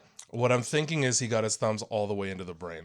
Okay, well, that would probably do a I admire his commitment. Yeah. Because Jesus. Do you think he felt that? I was like, ooh, brain, whoops. Oh, brain. And he's probably like, brain, good. Let me get in some of there. Yeah, absolutely. And then, okay, 2 stupid decisions that he made. Okay, let's hear it. Right after the eye gouging, he gets up, stares at Selena, who has a fucking machete in her hand, and just walks at her. No words. Yeah. Eye contact, fast walk. As if he's a zombie. That's how you get your fucking head cut off. And thank God she hesitates for a second because of her feelings. Because that's 9 times out of 10 you can't stop that. Machetes are heavy. Oh, yeah, no. You're at least nicking them. Oh, yeah, you're going to be giving them a 5-inch wound, right? Yeah. It's a long machete. It's hard to stop that swing when it's activated. Which is funny because she did not even think about hesitating the first time. No. With Mark? No. Yeah, and she like all she saw was a cut. This guy was like coming at her. Bloody as all get out. Yeah, she's like, okay, maybe not. I mean, I like his jawline though. So I don't really want to fuck it up. So this other guy must have been a big piece of shit then. Fuck. But he had good jokes though. That's reason enough to keep someone around just in case. No, hack to pieces. Hack to pieces. And then he's such a dick. He's like, that was longer than a heartbeat, which is how long she said it would take for her to kill him at the beginning of the movie. Yeah. Oh, good. Jesus Christ. Try again. I guess you like me after all, huh? Well, I mean, I would hope so with the way their mouth touching each other. Yeah, they were, weren't they? Yeah. A lot. I wasn't expecting that. And then again, in just cold-hearted fashion, Hannah bottles him over the head. She's Which she survives just fine, so good. But. That's what I'm saying. Like, she has a lot of experience with bottles. And having to take them away from people. Yeah. Yeah. Yeah, that too. I know how to hold this over my head like my dad should be finished drinking for the night. Oh, he's not? Well, I'm going to hit him with it then. Fucking Jim's brass balls to do that shit. Yeah, he could at least be like, hey, it's me, Jim. And then go in for a kiss. Easily be like, it's me, Jim. Yeah, because like, even you get in my face without telling me what's going on, headbutts coming your way. Yeah, at least that. Especially after I was almost, violated horribly by a group of men. It's the apocalypse. Don't get close to my face. Yeah. But also what you said. Communicable diseases, probably stay away from my face. What you said as well, though. It's a good time to have a 6-foot distance between people. Oh, my God. Is it ever? They fucking try to escape in the car, and like you said earlier, fucking Captain Man comes back, plugs Cillian Murphy in the stomach once, which, I mean, in the time it took for him to be like, you killed my guys, and then raise the gun and fire, I could jump out of the way of that gun. I would probably see it coming for sure. I would at least try and do like a little step to the side. I'm not standing right in full view of him with an aiming distance as well. No. But he gets sucked out of the back of a car for his trouble. Good. Yeah, he probably should have hopped out of that vehicle. Yeah. Don't stay in the vehicle when there's zombies about anyway. I think it was a 2-door vehicle. Was it? It might have been, yeah. And then it's just like the seat forward thing. Oh, no, it was a 4-door vehicle, but it was like one of those British ones where the doors open separately. Oh. In like opposite directions. Oh. How unfortunate. Why do you guys have that? Again. Anybody in Britain, in the UK reading this, why do you have that? grindhousemovieclub@gmail.com. We want to know. Please tell me how that's more practical than having 2 doors that open out from the front. Fight us. Fight us. She got drift skill too, Hannah. I'm fucking drifting that car all over the gravel. Until a car accident. and car accident. It was a deliberate car accident. It doesn't count. All right, fine. I'll give you that. Yeah, man. Fucking Selena channels her inner medical training, which, I mean, that explains why she knows what the good pills are to put in a bag. Fair enough. Yeah, they were unlabeled. It was just it was literally a bag of just colored pills. But saves Jim's life in that hospital that they found somewhere. I don't know how they found it. Lucky, yeah. She luckily had that clean syringe full of clear liquid that obviously was life. So on that note, the couple of things that happened where, I mean, Frank gets horribly unlucky by having a drop of blood hit him in the eyeball. Yeah. But there were a couple moments where people were just barely saved because, like, a zombie showed up or something. When Jim comes back, the guy that he ends up just pushing his eyes to the back of his skull remorselessly is about to commit an act of rape. Absolutely. He gets very close. And then Jim just happens to show up at the right time. Thank God. Yeah, I probably wouldn't have finished the movie had he not shown up. That would have been the end of the movie for me. Fucking, and then we have a very confusing conversation about where exactly the movie ends. Yeah. It didn't end at the rape? It did for me. Yeah, I'll tell you where it ended. It was as soon as he said, I promised them women. And then there's some credits rolled and I went to bed. It was weird. They rolled in my head at least. As in, I'm done with this movie now. Yup. And then there's another scene where somebody's about to be attacked and a zombie shows up and kills the attacker. I don't remember that. I don't remember when exactly it was, but it is a thing. And then also, like, thank God. Don't just eat candy all the time is the whole moral of this movie. Because then you're going to crash on the stairs when you're running from zombies. Absolutely. So, guys, Get some water in you. Eat your veggies. Yeah. Don't just chug sodas. Have a carrot. That's fucking moral of the story. Yeah, that's a good moral. Cut directly to them trying to flag down fighter jets in the countryside, which, I mean, given how big the letters were and the hello, it sucks that you got to drag that fucking thing out every time you hear a plane that goes by at Mach speed. Maybe leave it out there, eh? Yeah, leave it out there, weigh it down. Well, what's the sun going to bleach the fabric? Oh, no. Oh, so it's going to be brighter and clearer? Yeah. Also, I like that it's like they flagged in that fighter jet, and he's like, all right, yeah, hold on, let me pull a Yui real quick. Let me land there. You guys going to, like, what, sit on the wing or something? I gotcha. Don't worry. Hop in. There's plenty of room in the cockpit if you want to get cozy. It's like the lowest flying fighter jet that wasn't dropping bombs on people. And that, I don't know if you picked up on it, but it is speaking Finnish, the pilot. I did not. Which is an incredibly difficult language to know if you're not born in Finland. Okay. And then earlier in the movie, there is somebody who, I don't remember the context, but also is clearly Finnish. So there's like a weird connection between the two. Okay. I don't remember who the fuck it was now, though. I kind of off top. I do remember there was a scene where it was like right after. I think it was one of the activists, anyway. Maybe. Yeah. Yeah, I remember seeing this. There was a scene where Jim, and I think it was like right after he almost got shot, he like looked up and there was a plane flying through the sky. Mm-hmm. Yes. When he hops the wall in order to escape the firing squad. Yeah.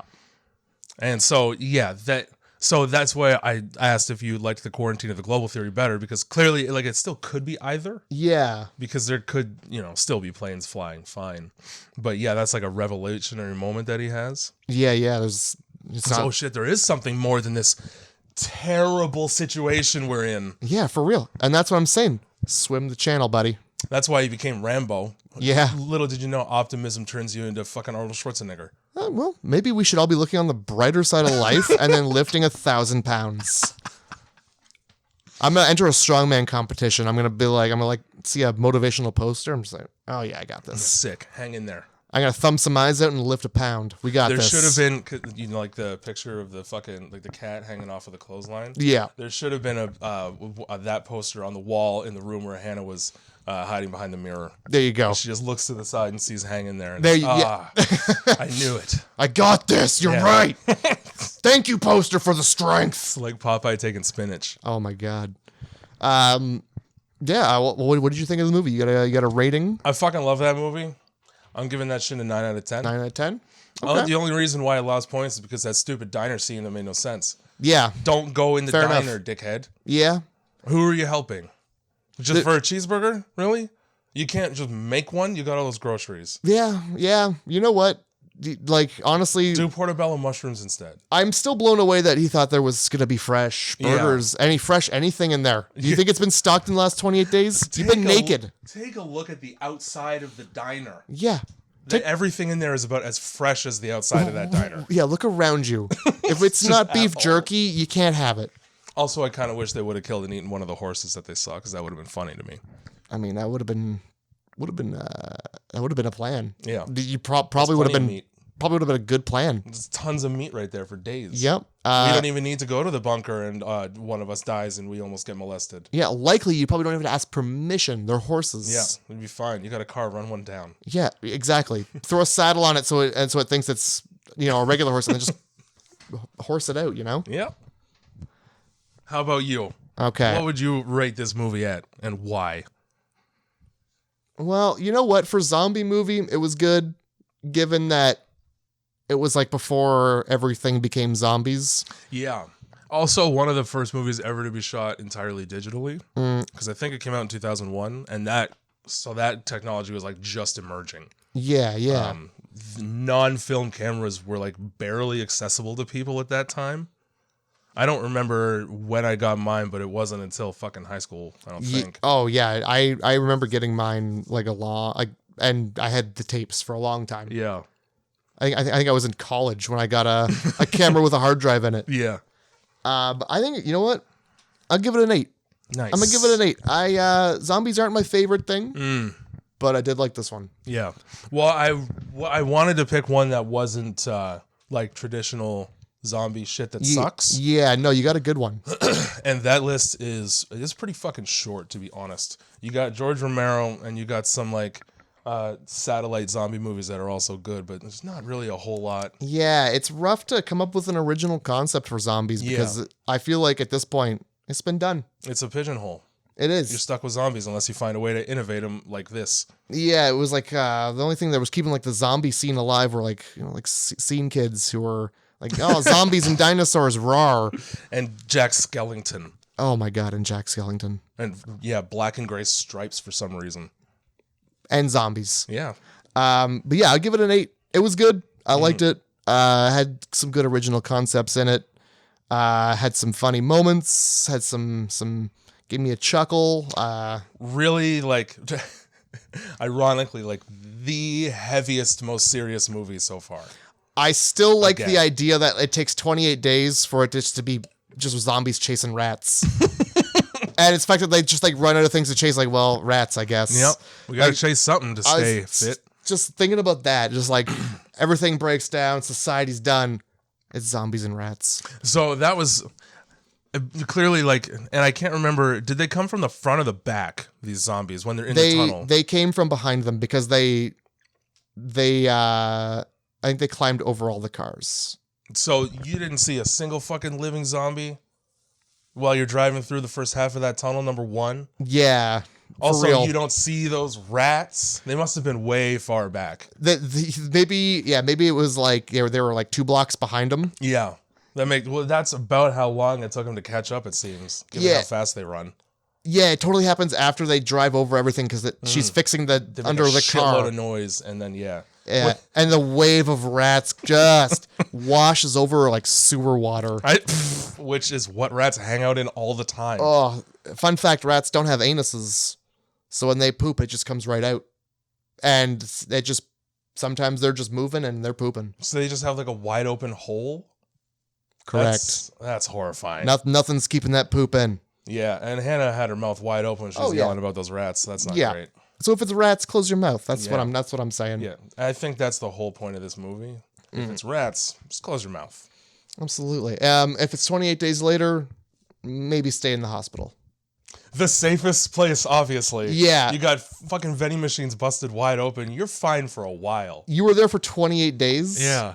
I think you last another 28. You'll be fine. You get told the fucking story about, I watched my fucking family get eaten alive at the airport and I trampled over hundreds of bodies under my feet. And hey, man, I'm going back to bed. Yeah, I'll be in the hospital.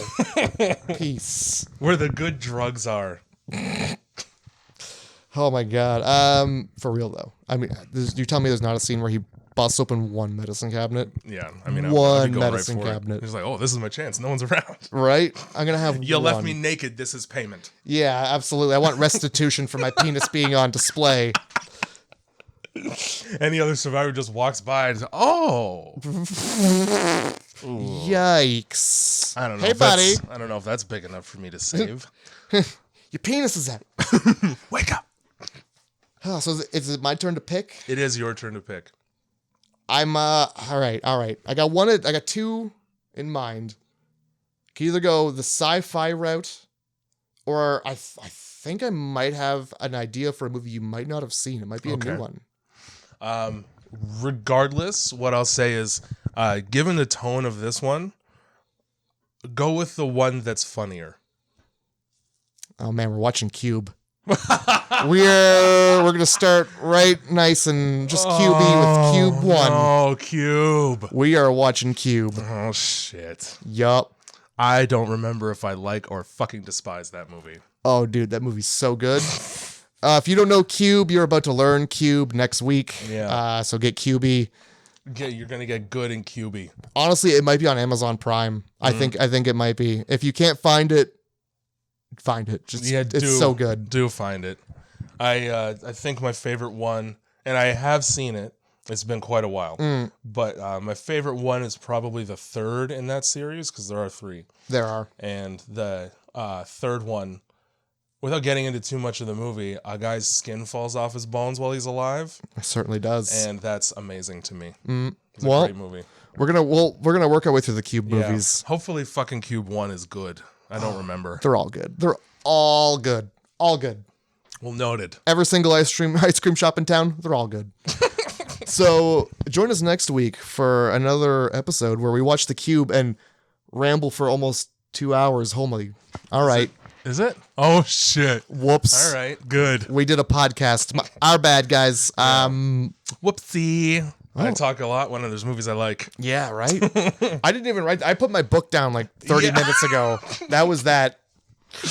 I mean, go to darkroastcult.com. Fucking go there, yeah. Shout out to Andrew for making the theme song. And do you have anything to end the podcast with? iTunes, Spotify, SoundCloud.